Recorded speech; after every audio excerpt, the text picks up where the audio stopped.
Hola, querido amigo. Bienvenido nuevamente a este tu curso, el mejor manual de crianza. Bueno, muy bien, estamos como familia nuevamente reunidos frente a este libro, la Biblia. La Biblia es el mejor manual de crianza y es el mejor manual de vida para todas las personas en todas las etapas de sus vidas.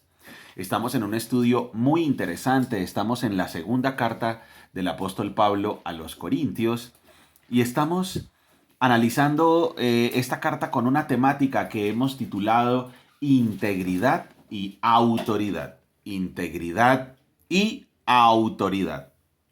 El apóstol Pablo está defendiendo su integridad y su autoridad porque los falsos maestros llegaron a la iglesia y entonces minaron la confianza que tenía la iglesia en el apóstol Pablo. Hoy vamos a arrancar desde el capítulo 5. En nuestra clase anterior estuvimos abordando nuestra temática Teología correcta, vida correcta. Y hoy vamos a leer en el capítulo 5 nuestro querido apóstol Pablo que sigue dándonos argumentos acerca de la integridad del verdadero siervo de Dios. Entonces, Dani, capítulo 5 de la segunda carta del apóstol Pablo a los Corintios. ¿Lo tienes? Sí. Segunda carta a los Corintios, capítulo 5. Vamos a leer todo ese capítulo. Dice así: pues sabemos que cuando se desarme esta carpa terrenal en la cual vivimos, es decir, cuando muramos y dejemos este cuerpo terrenal, tendremos una casa en el cielo, un cuerpo eterno, hecho para nosotros por Dios mismo y no por manos humanas.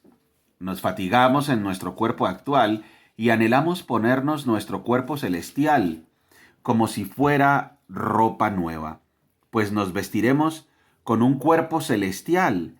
No seremos espíritus sin cuerpo. Mientras vivimos en este cuerpo terrenal, gemimos y suspiramos.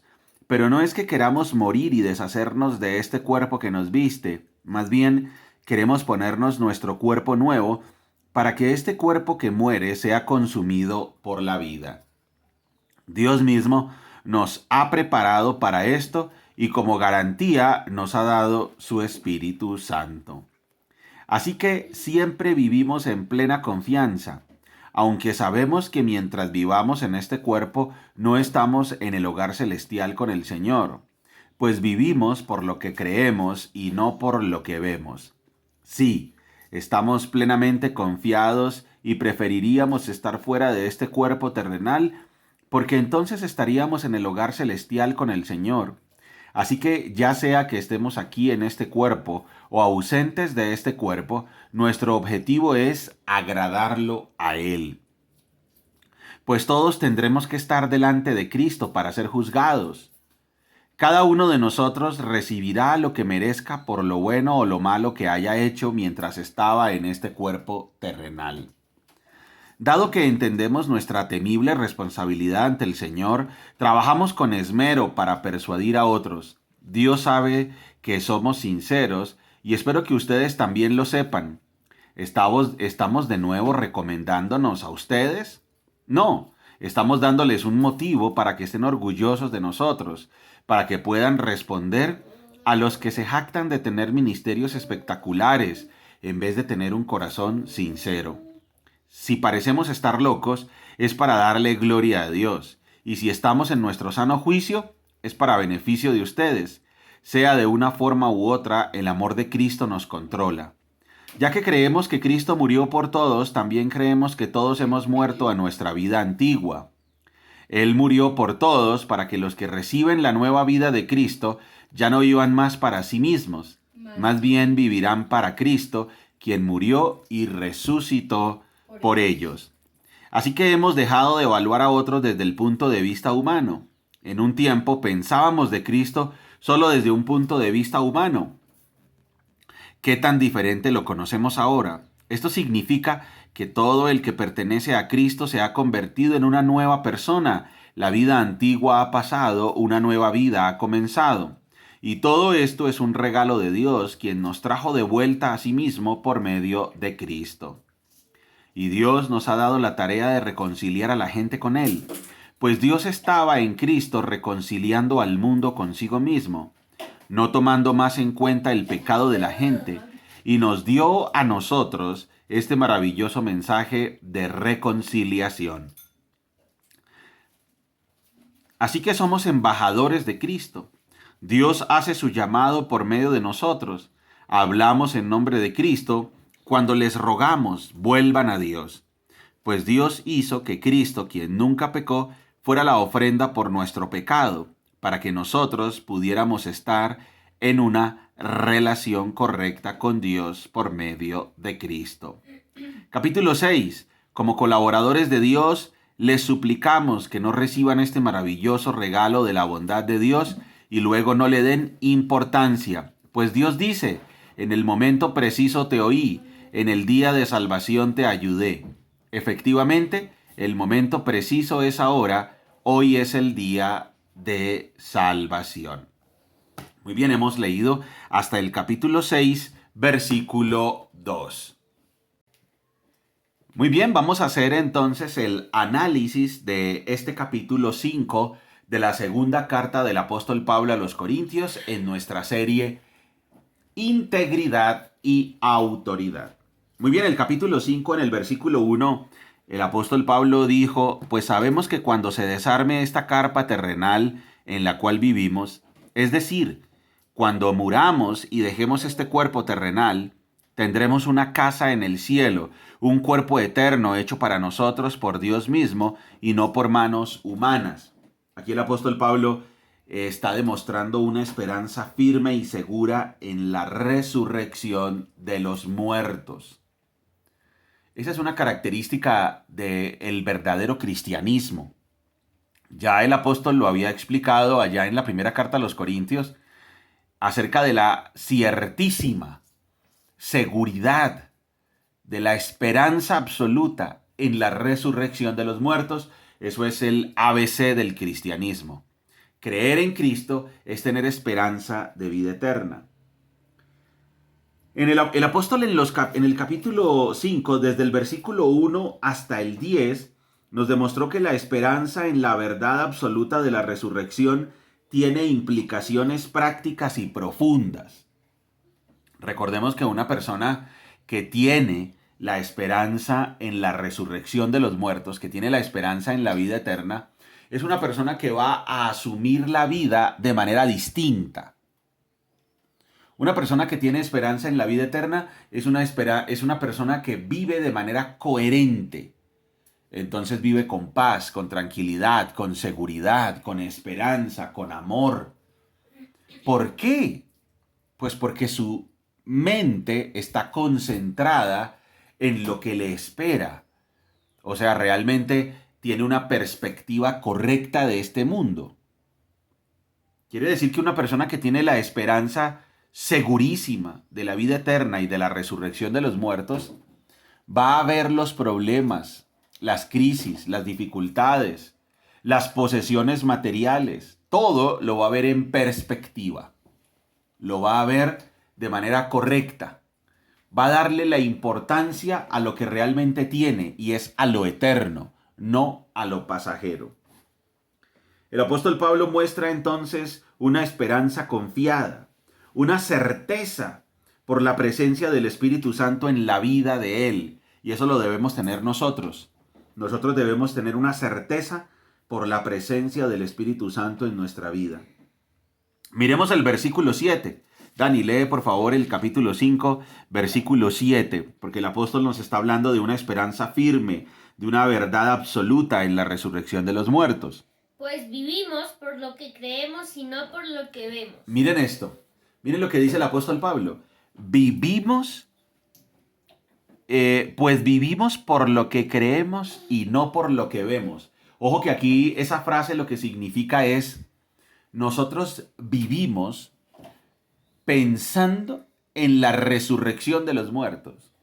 Vivimos pensando en la eternidad, en la vida eterna. Entonces todo tiene su justa medida en esta vida. Todo tiene un equilibrio total, todo tiene un sentido profundo. ¿Por qué? Porque nosotros vivimos por lo que no vemos, nosotros vivimos por lo eterno. Maravilloso. Dice, pues vivimos por lo que creemos y no por lo que vemos. Lee el versículo 9, campeón. Ok. Así que ya sea que estemos aquí en este cuerpo o ausentes de este cuerpo, nuestro objetivo es agradarlo. ¿Qué? Nuestro objetivo es agradarlo a Él. Maravilloso. Como la perspectiva es eterna, entonces el apóstol Pablo llega a la conclusión, ok, nuestra vida en este planeta es pasajera, la vida que realmente importa es la vida en la vida eterna, el cuerpo resucitado. Por eso es que nosotros vivimos para agradar a Dios. Esa debe ser nuestra actitud. Nuestra actitud debe ser así. Nuestra actitud debe ser, nosotros vivimos para agradar a Dios. ¿Cuál debe ser nuestra actitud, Dani? Nosotros vivimos para agradar a Dios. Nosotros vivimos para agradar a Dios. ¿Por qué? Porque tenemos una perspectiva eterna. Nosotros vivimos para agradar a Dios porque nosotros tenemos una perspectiva eterna. Ahora, por favor, Dani, lee el versículo 10, por favor, campeón. Pues todos tendremos que estar delante de Cristo para ser juzgados. Cada uno de nosotros recibirá lo que merezca por lo bueno o lo malo que haya hecho mientras estaba en este cuerpo terrenal. Aquí de lo que está hablando el apóstol Pablo es de una sumisión total a Dios. Cristo es nuestro abogado y también es nuestro juez. Eso es una sumisión total a la voluntad de Dios. Y ahí nuevamente el apóstol Pablo está demostrando su integridad, diciendo, a ver, una prueba de mi integridad es que yo vivo confiado en la resurrección de los muertos. Una prueba de mi integridad es que yo no vivo pensando en las cosas que voy a obtener aquí y ahora. Una prueba de mi integridad es que yo no tengo la mirada puesta en lo humano, en lo temporal, en las cosas que pronto van a ser destruidas. Yo tengo mi mirada puesta en lo eterno. Y estoy seguro de que tengo que hacer lo correcto porque un día todos estaremos frente al tribunal de Cristo. Y ahí está diciendo, cuidado falsos maestros, porque cada uno de nosotros va a estar en el tribunal de Cristo. Ese es el contexto de esta frase. Recuerden que el apóstol Pablo desde el capítulo 1 hasta el capítulo 9, en la segunda carta a los Corintios, está demostrando su integridad. Vuelvo y lo recuerdo. El apóstol Pablo, desde el capítulo 1 hasta el capítulo 9, está demostrando su integridad. Y ahí es donde están escondidos estos grandes tesoros. No vivimos por lo temporal, vivimos por lo eterno. Y eso es lo que hace que un verdadero siervo de Dios sea íntegro. Ojo, mis queridos amigos que me están escuchando y nosotros como familia, esos supuestos maestros bíblicos que viven pensando en tener un yate, en tener un jet privado, en llenarse de lujos y que muestran la opulencia de sus posesiones, están contradiciendo lo que dice el apóstol Pablo. El apóstol Pablo claramente está diciendo, él no vive para lo terrenal, él vive para lo eterno. Él no está apegado a las cosas de este mundo, él está apegado a las cosas eternas. Cuidado con los falsos maestros, porque los falsos maestros tienen un enfoque distintísimo. Justamente por eso el apóstol está hablando aquí en la segunda carta a los Corintios de este tema, de la esperanza firme en la resurrección de los muertos, porque esa es una característica de los verdaderos seguidores de Jesucristo. Ahora vamos a leer el versículo 11. Dani, por favor, lee el versículo 11. Dado que entendemos nuestra humilde responsabilidad. Otra vez. Dado que entendemos nuestra temible responsabilidad ante el Señor, trabajamos con esmero para persuadir a otros. Dios sabe que somos sinceros y espero que ustedes también lo sepan. Maravilloso. Dice, dado que entendemos nuestra temible responsabilidad ante el Señor. Ojo, aquí el apóstol Pablo está entendiendo el carácter santo y justo de Dios. Cuando él dice, entendemos nuestra temible responsabilidad, él está diciendo, a ver, esto que yo estoy haciendo, este trabajo que estoy haciendo de predicar la buena noticia, nada más ni nada menos que va a ser juzgado por el mismísimo Dios. Entonces, por eso tengo esta temible responsabilidad, porque el apóstol Pablo estaba entendiendo muy bien que le tendría que dar cuentas nada más ni nada menos que a Dios, y que Dios por un lado es santo y por otro lado es justo.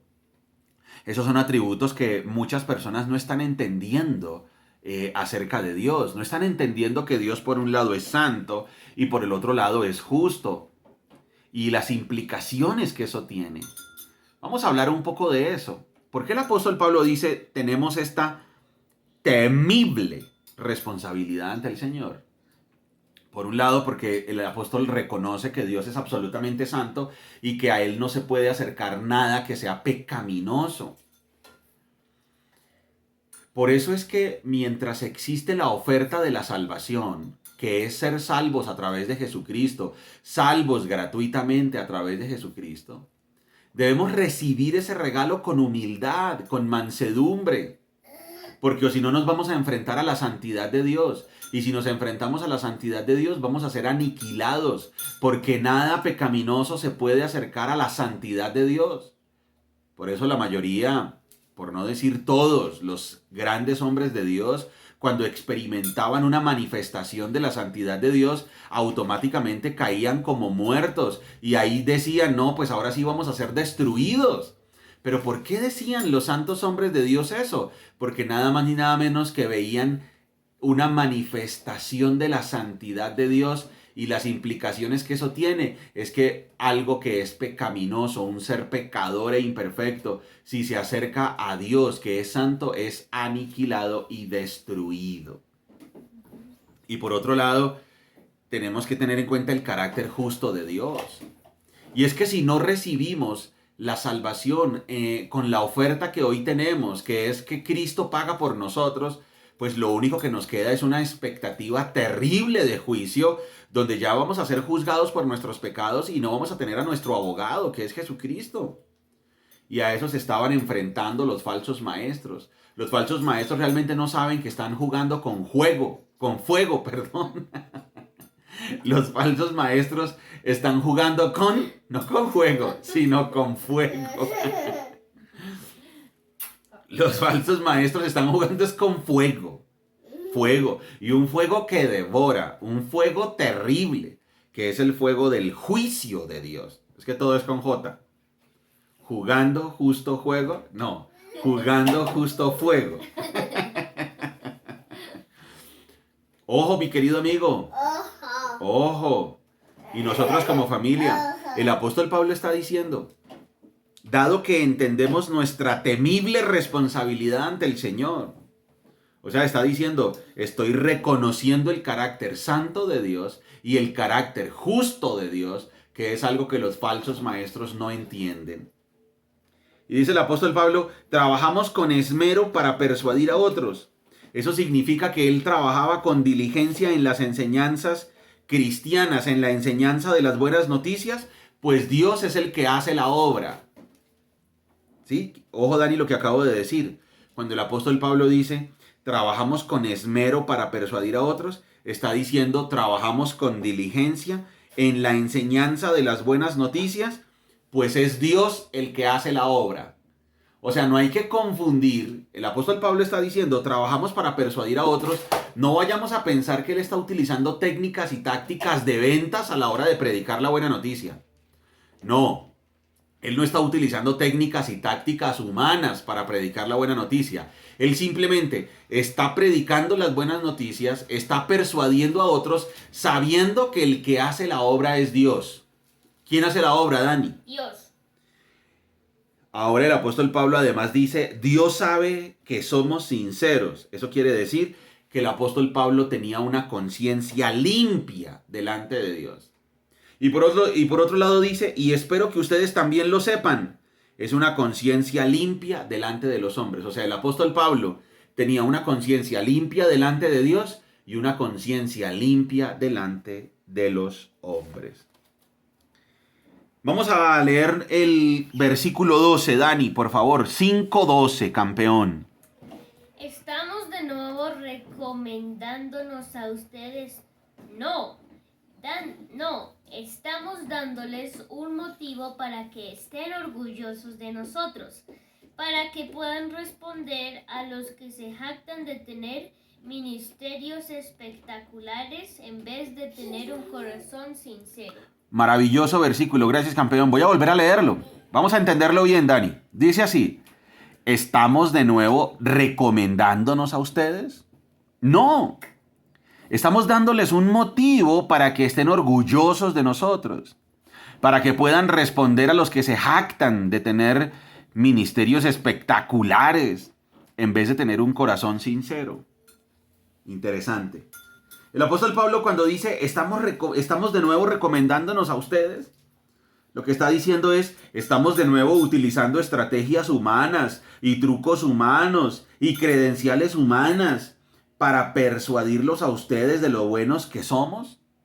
Esa es la típica de los falsos maestros. Los falsos maestros utilizan técnicas y tácticas humanas para recomendarse a sí mismos.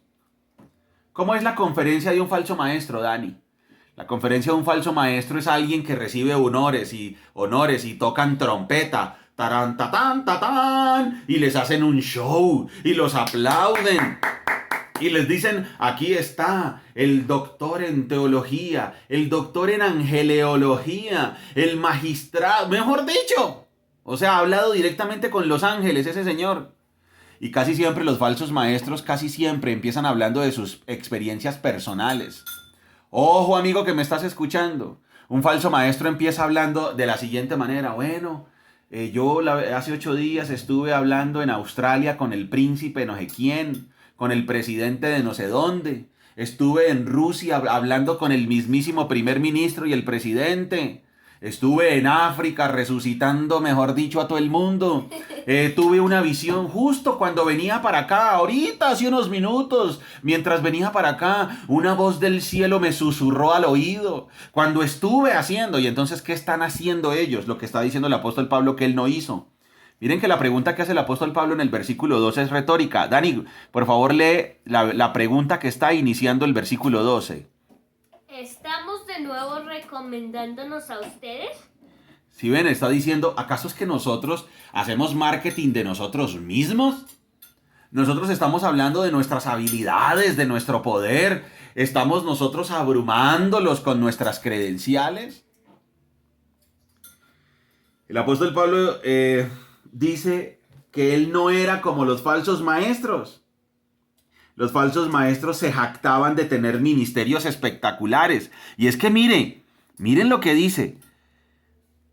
Cuando él dice, estamos de nuevo recomendándonos a ustedes, él dice, no, estamos dándoles un motivo para que estén orgullosos de nosotros. ¿Eso qué quiere decir? ¿Acaso es que yo estoy jactándome o estoy inflándome delante de ustedes? Dice, no, al contrario, yo quiero que ustedes estén orgullosos de mí, de que yo soy un verdadero seguidor de Jesucristo. ¿Sí ves el punto, Dani? Sí. Él está diciendo, yo no quiero que ustedes se fijen en mí. Yo quiero que estén orgullosos de mí porque yo soy un verdadero seguidor de Jesucristo. Eso es distinto. Ahora, para que puedan responder a los que se jactan de tener ministerios espectaculares. ¿Sí ves el punto? Los falsos maestros dicen, uy, acabo de venir de hacer una correría, de hacer una gira donde le hablamos a 5 millones de personas, donde llenamos el estadio, donde llenamos un coliseo, donde llenamos el Palacio de los Deportes, donde llenamos el parque, donde hicimos uno de mis libros más vendidos, que ya ha vendido 2 millones de ejemplares, meme, yo. ¿De qué se está jactando? De ministerios espectaculares. Falso maestro. Ese es un falso maestro. Dani, por favor, lee nuevamente el versículo 12 para que nos quede claro a todos que el apóstol Pablo está defendiendo su integridad y si ven cómo él de una vez está confrontando a los falsos maestros. Dani, por favor, versículo 12. ¿Estamos de nuevo recomendándonos a ustedes? No. Estamos dándoles un motivo para que estén orgullosos de nosotros, para que puedan responder a los que se jactan de tener ministerios espectaculares en vez de tener un corazón sincero. Espectacular. Excelente. Los falsos maestros no tenían un corazón sincero para con Dios ni para con sus feligreses. Los falsos maestros maltrataban a sus feligreses. Los falsos maestros los estafaban. Ahora en el versículo 13 el apóstol Pablo dice, si parecemos estar locos es para darle gloria a Dios. Por culpa de los falsos maestros, algunos de la iglesia pensaban que el apóstol no estaba en sus cabales. Y comparándolo con los filósofos, pues su discurso no era tan inteligente, de acuerdo a los conceptos humanos. ¿Sí ven lo que lograban los falsos maestros? La congregación decía, ay, yo no sé, pero el apóstol Pablo no es como este otro maestro. El apóstol Pablo no es como Pepito Pérez, que mire ese discurso que tiene. El apóstol Pablo no es como los filósofos griegos, que miren el don de hablar en público tan impresionante. Miren esa habilidad que tienen los filósofos. Y por eso el apóstol Pablo dice, si parecemos estar locos es para darle gloria a Dios. Y dice que es para beneficio de ustedes. O sea, el apóstol Pablo no pensaba en sus propios intereses. Él se preocupaba genuinamente por la iglesia. Por favor, leamos el versículo 14, Dani, que es muy importante. Sea de una forma u otra, el amor de Cristo nos controla. Ya que creemos que Cristo murió por todos, también creemos que todos hemos muerto a nuestra vida antigua. Maravilloso. Y entonces el apóstol Pablo dice, miren su motivación, por eso él está defendiendo su integridad. Él dice, el amor de Cristo nos controla. ¿Sí ven lo interesante? O sea, ¿cuál era la motivación del apóstol Pablo? Era el amor por Cristo, el amor por las almas.